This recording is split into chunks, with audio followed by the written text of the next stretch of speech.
I'm going to talk about DNA sequencing.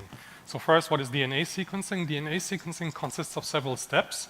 First step is typically a chemical step where you take some intact DNA, like blood samples, put it into a machine. It then tears it apart into smaller fragments and prints out files that have these fragments. To give you a bit an idea of the dimensions, an intact human DNA consists of 3 billion base pairs. Each base pair is one of the letters G, A, T, or C. And the fragments that come out of these machines are typically about 150 base pairs. This is then typically followed by a software pipeline. And there's many kinds of different pipelines that you may want to express over these fragments. But a typical one is variant calling that is quite often used. So variant calling first does a process called mapping, where it tries to puzzle together the original DNA sequence out of these fragments. And then the second step, after some sorting and some additional steps, the second phase is then called variant calling, where you try to figure out which parts of the DNA are different from that of a normal DNA. These software pipelines have a lot of use cases in clinical diagnostics or in R&D departments of pharmaceutical companies, for example.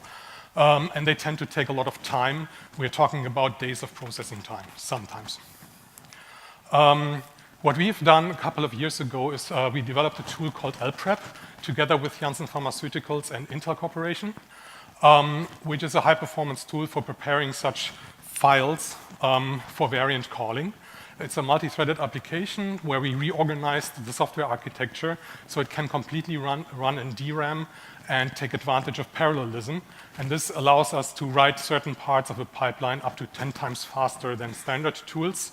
It's open source. We have a paper about this where we describe the software architecture and so on. The original implementation of this was in Common Lisp.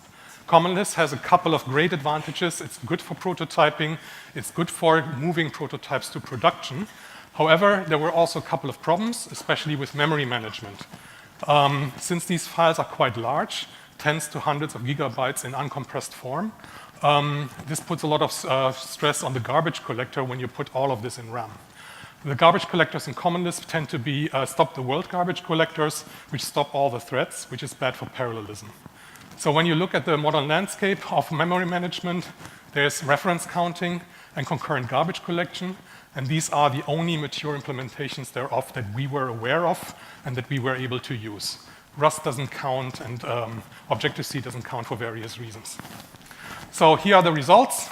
We used an input data set, which is a whole exome data set, 13 gigabytes compressed data. We ran on a 2-socket machine with 22 cores each. And this is the result. So for C++, with those tools, we got 13 minutes, 38 seconds at 227 gigabytes of RAM. With Java, it looks worse. So there's different garbage collection options for Java. But if it's faster, it uses a ridiculous amount of memory, which can't be used. If it's slower, even then it uses a large amount of memory. So that doesn't really count.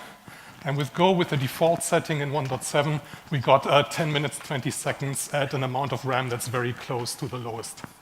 So we were very happy with that, and that's why we moved our LPrep tool to Go, published this as open source 1 month ago.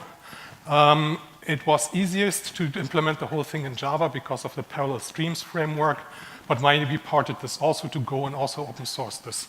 So you can download this and be happy with this. Thank you very much. Yeah.